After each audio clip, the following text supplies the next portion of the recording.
Ya, materi hari ini kita akan membahas tentang bagaimana membuat sebuah konten ini saya ulang 5 kali nih. Mohon maaf langsung aja ya ke materinya teman-teman. Jadi, ya simpelnya kemarin kita udah bahas tentang bagaimana cara membuat iklan di Facebook Ads ya. Jadi sekarang kita akan membahas bagaimana, setelah kita tahu targeting seperti apa, kemudian kita tahu bagaimana menarget suatu market tertentu, akhirnya sekarang kita perlu membuat konten untuk market tersebut lah kayak gitu. Biar lebih relevan dan, harapannya iklannya bagus. Ini sebenarnya bagus menurut saya ya, bagus menurut saya. Jadi, nanti teman-teman juga bisa coba sendiri, yang menurut teman-teman formulanya lebih baik, kalau ada yang lebih baik juga kenapa enggak. Cuman ini yang saya share itu adalah bagus versi saya dan menurut berdasarkan pengalaman saya, seperti itu. Langsung aja, oke, sebentar, delay.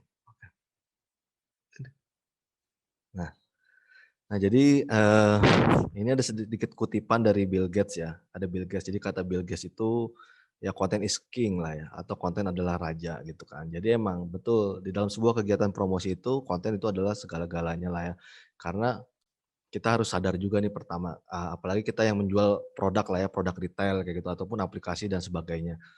Kita harus sadar betul bahwa, si audiens kita atau orang yang akan melihat iklan kita itu tidak bisa merasakan, memegang, atau menghirup aroma. Misalkan kita jualannya produknya itu adalah makanan lah, kan kita nggak bisa nawarin atau mencicipi, si user ini tidak bisa mencicipi produknya atau memegang teksturnya atau, menghirup aromanya ataupun juga, secara fisik gitu, lihatlah ya bentuk dan lain sebagainya.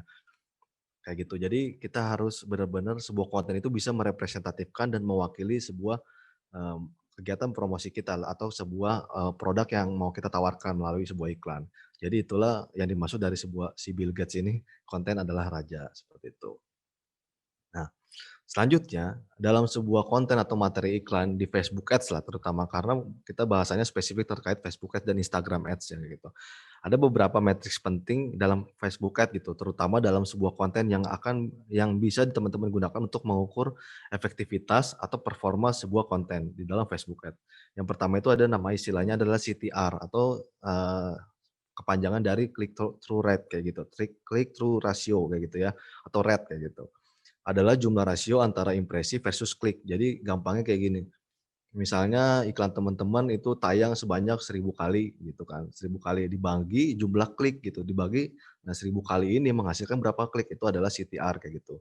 Eee, biasanya umumnya itu semakin tingginya CTR semakin efektif iklan dalam mendulang klik ya, menghasilkan klik ya, bagus dalam menghasilkan klik, tapi belum tentu output-nya bagus kayak gitu. Tapi untuk menghasilkan klik udah pasti iklannya bagus karena CTR-nya tinggi kayak gitu.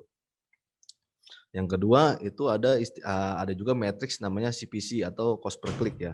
Cost per click itu adalah ya sederhananya biaya per klik ya. Berapa biaya yang dikeluarkan untuk menghasilkan setiap klik gitu dari sebuah iklan lah. Ini biasanya iklan-iklan yang objektifnya nanti traffic, kayak gitu. Kemudian, dari situ teman-teman semoga udah mulai paham lah ya terkait matriks kedua matriks ini karena ini matriks penting. Teman-teman harus mulai, memperhatikan gitu iklan iklan teman-teman itu kenapa iklan ini CTR-nya tinggi. Nah, itu harus punya alasannya, nanti teman-teman perhatiin tuh. Kenapa kok iklan yang ini CTR-nya tinggi, iklan yang ini enggak, atau iklan yang, ini CTR-nya tinggi, tapi biaya per kliknya, tinggi gitu, atau, bisa juga ini CTR-nya rendah, tapi biaya per kliknya tinggi. Nah, itu kadang-kadang hal-hal seperti itu karena kontennya tidak relate dengan audiens yang teman-teman target, kayak gitu. Jadi misalnya teman-teman menarget, muslimah ya, kayak gitu. Cuman menurut algoritmanya Facebook, karena kontennya tidak relate atau karena kontennya tidak friendly dengan si audiens tersebut, maka hasilnya akan dibuat harganya mahal. Harganya mahal, walaupun mungkin CTR-nya jadi tinggi kayak gitu ya, mendulang kliknya banyak, tapi CTR-nya banyak, CPC-nya jadi tinggi karena tidak friendly, seperti itu. Nah, jadi teman-teman perlu memperhatikan hal-hal tersebut. Makanya di sini saya highlight CTR dan CPC. Kita lanjut ya. Jadi di sini pasti timbul nih pertanyaan-pertanyaan umum yang biasanya, timbul ketika, orang-orang memikirkan sebuah konten atau tadi terkait, 2 hal yang kita sebutkan sebelumnya. Pertama, jadi apa sebenarnya makna dari sebuah CTR secara sederhana gampangnya CTR itu apa sih tujuannya lah atau maknanya apa sih gitu. Ya CTR itu gampangnya adalah seberapa tertarik orang terhadap iklan kita gitu kan. Karena, analoginya gitu ya, semakin, tinggi klik gitu kan, semakin iklan kita menghasilkan klik, berarti materi iklan kita atau konten iklan kita itu menarik terhadap si audiensnya kita, akhirnya mereka mau mengklik gitu ya. Tapi hati-hati dengan CTR ini nanti karena akan menghasilkan hal-hal dan akan menghasilkan juga prediksi-prediksi yang lain kayak gitu. Nah, contohnya di pertanyaan kedua itu adalah, apakah CTR tinggi berarti iklan kita bagus? Belum tentu, kayak gitu kan tadi. Karena bisa jadi CTR-nya tinggi karena orang-orang cuma penasaran kayak gitu, cuma penasaran lah ya, "Ini apaan sih?" Gitu kan. Yang hasilnya jadi CTR-nya tinggi tapi, kepada konversi tidak berpengaruhnya tidak bagus nantinya. Misalkan yang klik banyak ke website, tapi yang beli nggak ada kayak gitu. Itu kan hasilnya nggak bagus, jadinya nggak bagus karena kita akan buang-buang budget doang gitu ya, buang-buang anggaran iklan kita, seperti itu. Kemudian pertanyaan umum selanjutnya adalah, kalau CTR rendah tandanya apa gitu kan? Ya itu gampang lah ya jawabannya dari di poin pertama, yaitu iklan kalian berarti tidak menarik kayak gitu kan. Jadi ketika CTR rendah berarti, iklannya tidak menarik atau bisa jadi ini iklannya tidak relate dengan si audiensnya tersebut kayak gitu. Kemudian kalau CTR-nya tinggi tandanya apa gitu kan. Nah ini gitu kan, berarti iklan Anda bisa jadi clickbait gitu atau iklan Anda misleading ya. Misalkan anggaplah kan karena kita sering nemuin iklan lah ya, iklan misalnya, "Ayo, dapatkan promo ini sekarang," atau apalah, "Beli sekarang gratis," misalnya. Pas kita klik ternyata halamannya isinya beda kayak gitu, ternyata asuransi. Misalkan kita tadinya, iklannya tentang kesehatan tapi pas diklik asuransi. Ya itu kan clickbait kayak gitu kan. Yang hasilnya jadi, nah pertama user akan jadi nggak happy gitu kan. Terus iklannya juga kan menghasilkan negatif feedback, semakin tinggi iklan menghasilkan negatif feedback dari si user atau audiens, maka, itu juga akan berdampak kepada, biaya iklan tersebut, biaya cost per result atau cost biaya yang dikeluarkan dari setiap hasil yang kita harapkan atau yang kita, ekspektasikan kayak gitu ya. Nah itu, berbahaya juga ketika, CTR-nya tinggi tapi iklannya cuman clickbait gitu ya. Tapi ya hasilnya tidak menghasilkan apa-apa, itu jadi nanti, malah ini saya bilang dari awal karena malah nanti akun iklan teman-teman nanti akan reputasinya di mata Facebook semakin jelek. Nanti dampaknya di suatu hari reach-nya akan semakin jelek gitu ya. Facebook akan tidak menghasilkan reach, tidak memberikan reach buat akun iklan tersebut atau biayanya jadi tinggi. Nah itu, karena algoritma kerjanya Facebook seperti itu. Jadi makanya poin-poin CTR ini sebenarnya perlu juga menjadi, sebuah hal-hal yang perlu diperhatikan lah ya, yang perlu jadi concern kita terkait, ketika kita membuat sebuah iklan di Facebook Ads, gitu. Nah, terus baiknya gimana Mas? Gitu kan. Jadi baiknya gimana nih? Kayak gitu kan. Ya jadi gampangnya sederhananya gini, berapapun CTR-nya, selama sesuai dengan ekspektasi CPR atau cost per result dan memenuhi objektif, artinya bagus, kayak gitu. Jadi misalnya, CTR-nya hanya 1% gitu, tapi hasilnya menghasilkan misalkan kita punya target 100 penjualan kayak gitu kan, 100 penjualan sekian, 100 penjualan lah let's say.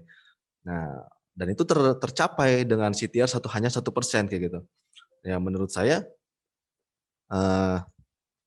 menurut saya itu nggak masalah gitu kan, ya artinya ya udah, ya berarti nggak ada masalah di situ. Jadi ya CTR-nya selama CTR ini sesuai dengan CPR gitu kan, sesuai dengan ekspektasi CPR yang kita harapkan, ya itu artinya, iklan ini bagus gitu.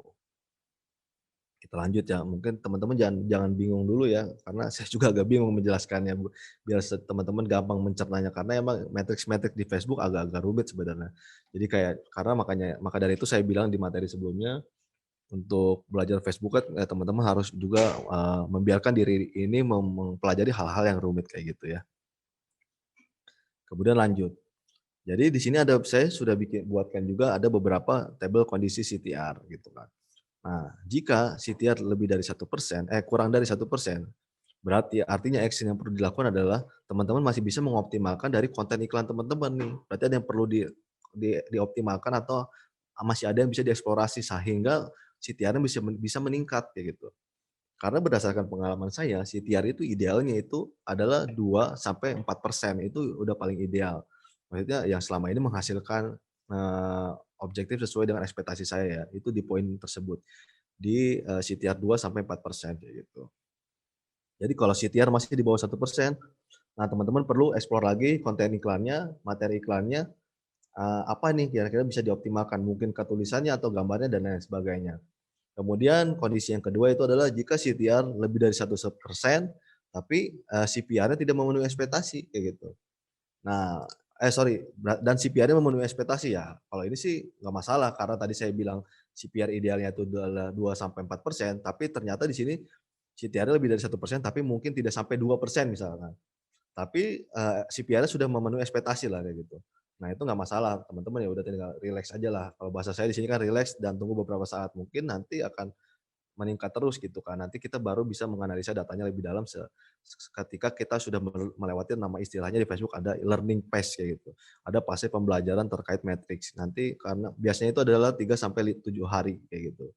Nanti setelah itu ketika sudah melewati learning phase baru kita coba optimalkan lagi. Kalau emang nggak bisa naik lagi, ya kita masuk ke poin selanjutnya, ke poin ketiga yaitu CTR lebih dari 1%, namun CPR tidak sesuai dengan ekspektasi kayak gitu. Nah ini yang baru perlu beberapa perhatian dan analisa dari teman-teman, gitu. Jadi nanti apa yang dianalisa dan diperhatiin ini pasti tentunya adalah masalahnya di konten. Ketika CTR-nya rendah itu pasti masalahnya adalah di konten, kayak gitu. Tapi nggak melulu di konten, bisa juga dari targetnya nggak sesuai kayak gitu. Nah itu teman-teman bisa menganalisa dari situ. Pasti pertanyaan selanjutnya yang muncul, "Apa nih Mas yang perlu diperhatiin dan dianalisa?" Kayak gitu kan. Nah, di sini juga saya sudah siapin juga. Yang pertama yang perlu dianalisa itu adalah maksud dan konteks dari iklan kayak gitu. Jadi misalnya, konteks itu adalah ya apa yang teman-teman mau bilang di dalam iklan tersebut. Jangan sampai tadi teman-teman misleading akhirnya clickbait kayak gitu ya, misleading misalnya ya tadi teman-teman mau jual produk asuransi tapi di depannya dibalutnya dengan, eee, gambarnya kesehatan yang seakan-akan menjual produk kesehatan taunya asuransi.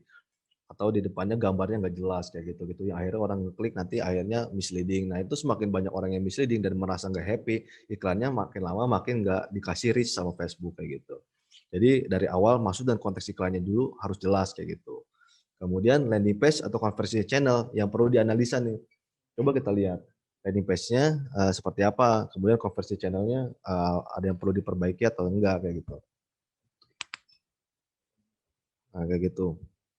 Nah kemudian, landing page itu apa aja yang perlu dianalisa ya, pertama adalah, kecepatannya, kemudian, layout desainnya, kemudian, eee, size atau file-file yang ada file-file atau size file yang ada di dalam landing page tersebut, kayak gitu.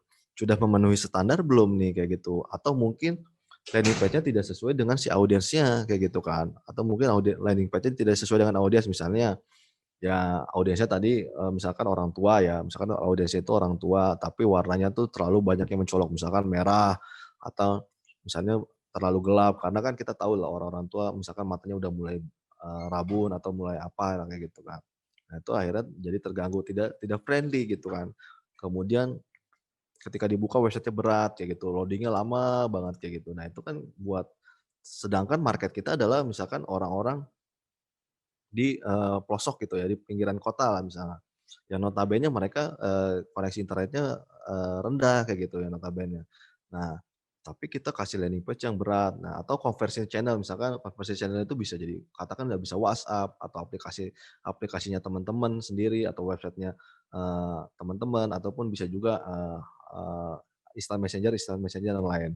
Atau bisa juga customer service-nya nih. Jadi conversion channel itu ada banyak macamnya kan. Nggak cuma melulu website, bisa tadi customer service, bisa email dan lain sebagainya, kayak gitu. Kemudian masalah yang selanjutnya yang perlu dianalisa adalah offer atau penawaran ya. Penawaran teman-teman ini sudah enak belum? Atau sudah menarik belum? Sudah bisa membuat, si customer merasa merasa menang nggak ketika melihat penawaran ini, kayak gitu. Biasanya penawaran kan, biasanya penawaran-penawaran itu tidak sesuai lah ya. Kadang-kadang, kita lihatnya, oh mungkin audiens ini pengennya ongkirnya gratis nih, ternyata bukan. Mereka bisa jadi pengennya lebih potongan harga. Nah kayak gitu-gitulah. Nah itu penawarannya juga harus sesuai dengan, privilege atau insight dari si audiens kita. Kemudian yang perlu dianalisa terakhir adalah produknya. Produknya sendiri nih, produknya ini bermasalah atau enggak gitu kan.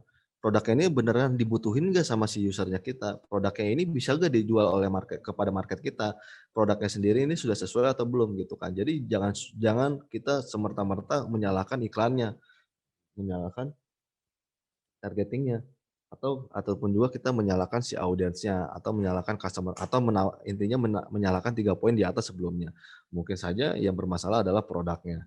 Nah, jadi teman-teman perlu juga dianalisa secara mendalam dari semua sisi-sisi ini. Ketika tadi CTR-nya jelek kayak gitu ya. Jadi itu. Kita lanjut ya. Nah, kemudian adalah jadi, setelah itu terus gimana nih Mas untuk membuat CTR itu cukup dan cukup baik lah ya dan menghasilkan konversi yang lumayan. Saya nggak bilang konversi yang tinggi gitu ya, lumayan lah intinya. Bisa ROI atau return of investment atau ROAS lah, return of advertising spend kayak gitu kan. Yang penting kan itu, karena kemarin saya bilang iklan itu adalah investasi kayak gitu. Jadi baiknya dengan gimana caranya membuat CTR ini yang cukup dan menghasilkan konversi yang lumayan. Mungkin konversi di sini saya bahasnya tentang konversi, walaupun sebenarnya iklan nggak melulu tentang konversi, ada juga kan teman-teman mungkin yang beriklan untuk, branding aja, beriklan untuk menghasilkan engagement aja, atau beriklan hanya menghasilkan awareness aja, itu kan mungkin teman-teman juga ada.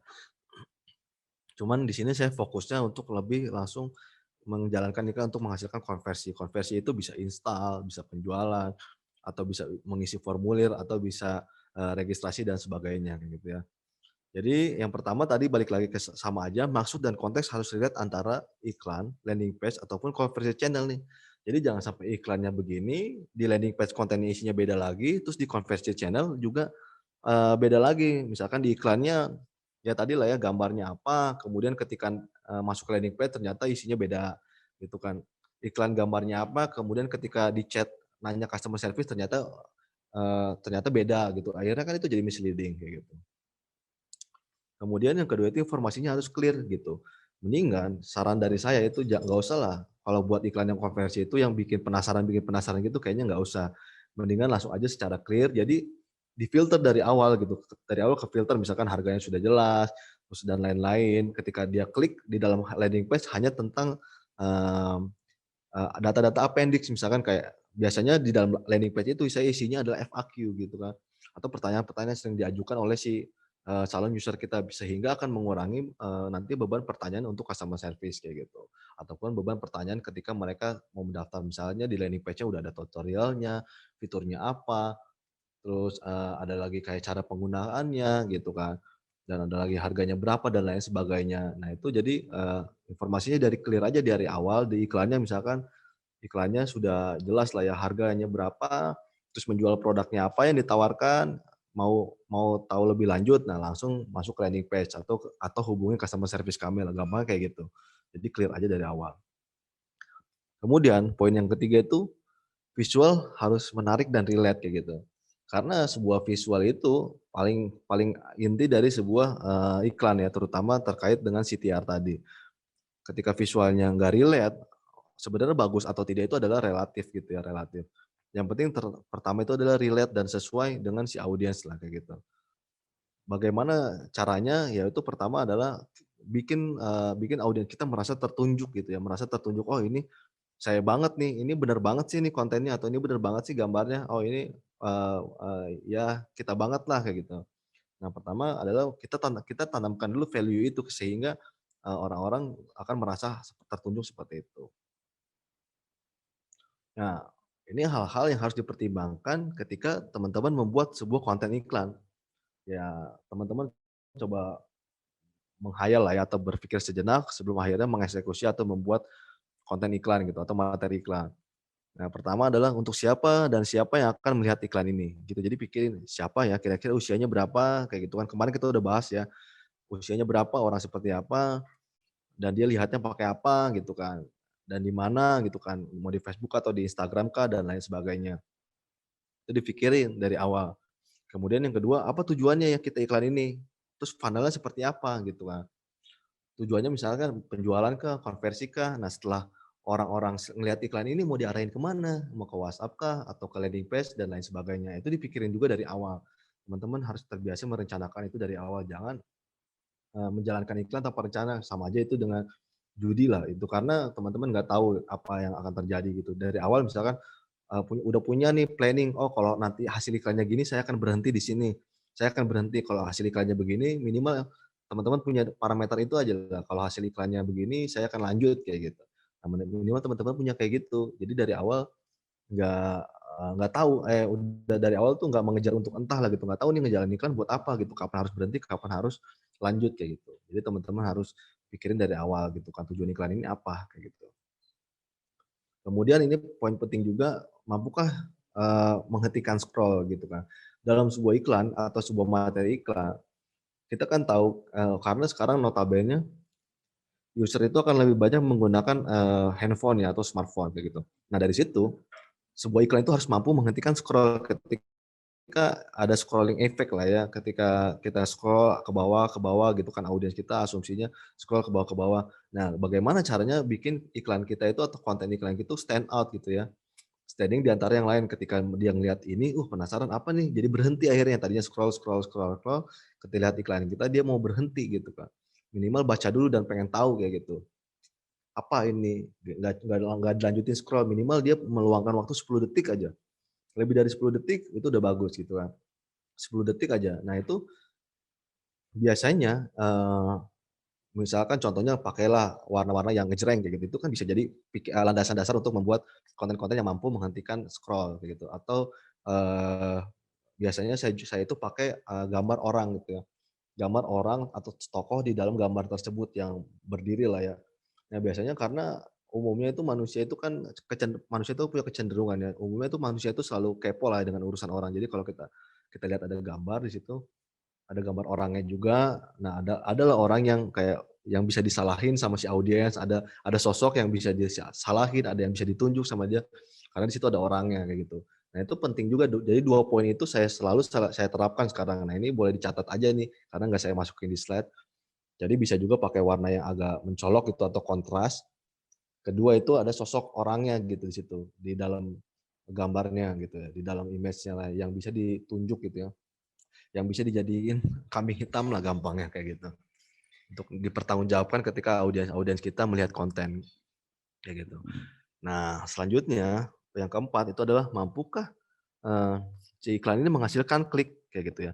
Setelah mereka scroll, berhenti melihat iklan kita, kemudian dia mau gak nih ngeklik gitu untuk mencari tahu lebih lanjut, minimal dia show more ketika kita pakai caption, dia show more gitu kan caption-nya, lihat lebih lanjut atau dia klik, call to action-nya di situ, learn more atau dan lain-lain sebagainya, gitu. Mampukah iklan kita menghasilkan klik? Nah itu tadi caranya adalah terkait dengan CTR tadi, kayak gitu. Nah, bagaimana, idealnya untuk membuat sebuah konten, ini framework saya dan tim saya untuk membuat sebuah konten. Ini sering saya bahas juga sebenarnya, di materi-materi sebelumnya saya sering selipin juga karena ini penting banget di Facebook Ads gitu ya, terutama di digital marketing, terkait, konsep framework, untuk membuat konten ini. Mungkin yang teman-teman yang pernah ikutan webinar sebelumnya, nah teman-teman udah tahu nih, udah hafal. Nah di sini saya bahas sedikit aja ya. Saya bahas sedikit tentang TRW gitu ya. Jadi saya dan teman-teman dan tim gitu ya punya framework konsep namanya TRW atau the reason why. The reason why itu adalah kita memberikan alasan kepada user kita untuk melakukan sesuatu gitu, melakukan sesuatu setelah melihat iklan kita. Jadi benar-benar sebuah konten itu harus memiliki value gitu. Makanya saya namain, makanya dinamakan konsepnya adalah, the reason why kayak gitu ya, atau TRW lah ya. Nah, yang pertama, the reason why itu sederhananya itu adalah gabungan antara angle dan offers gitu, yang akhirnya menghasilkan sebuah kreatif gitu. Angle dan offer digabungkan dan menghasilkan sebuah kreatif.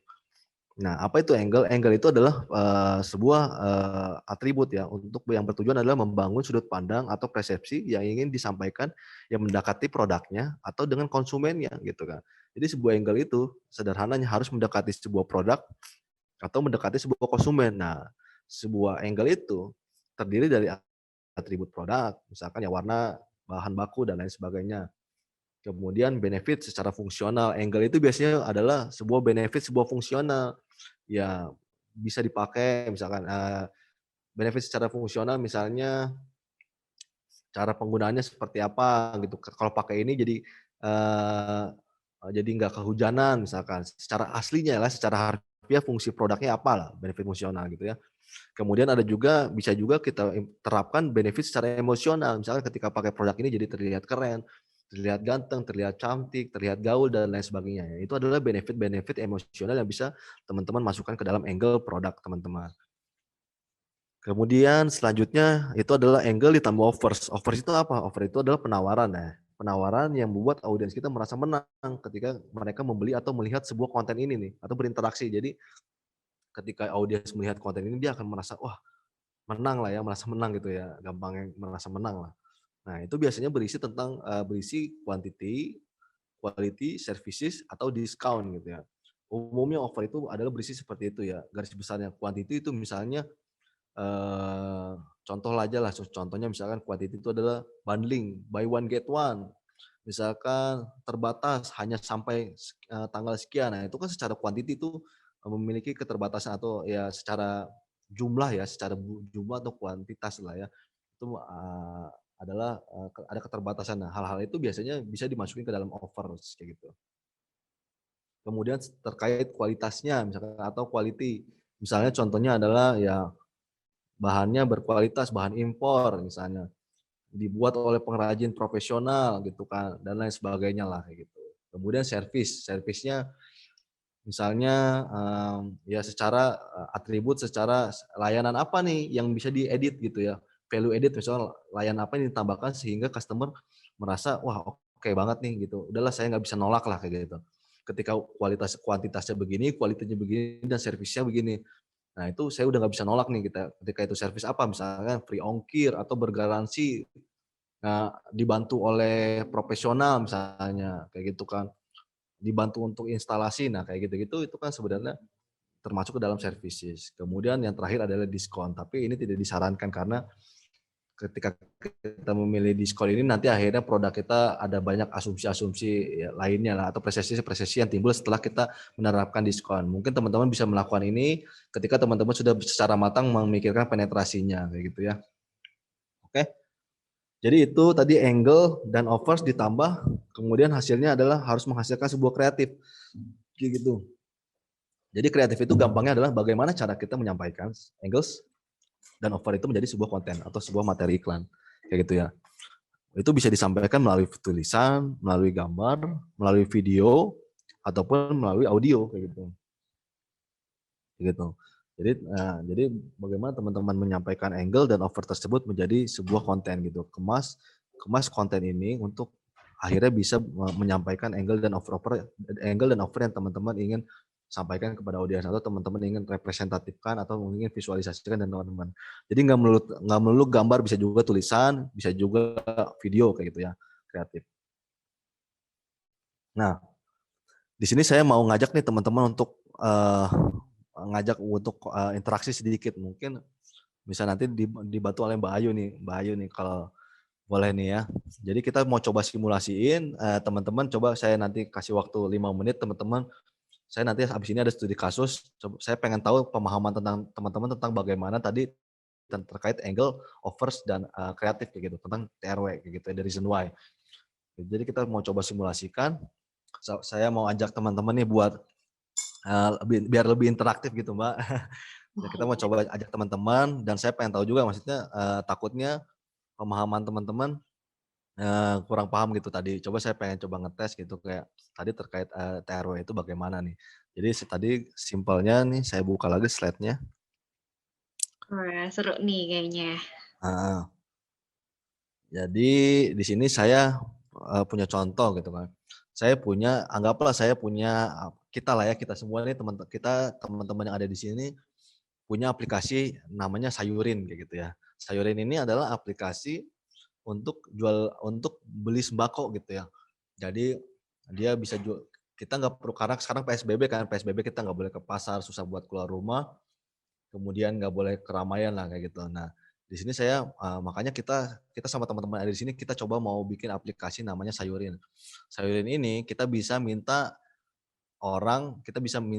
ngorder sayuran di sini nanti barangnya diantar ke rumah kayak gitu, barangnya diantar ke rumah, kita tinggal tunggu di rumah aja nanti ada yang belanjain lah, gampang kayak gitu. Khusus untuk jual beli sayur gitu, jadi kita nggak perlu ke pasar. Nah,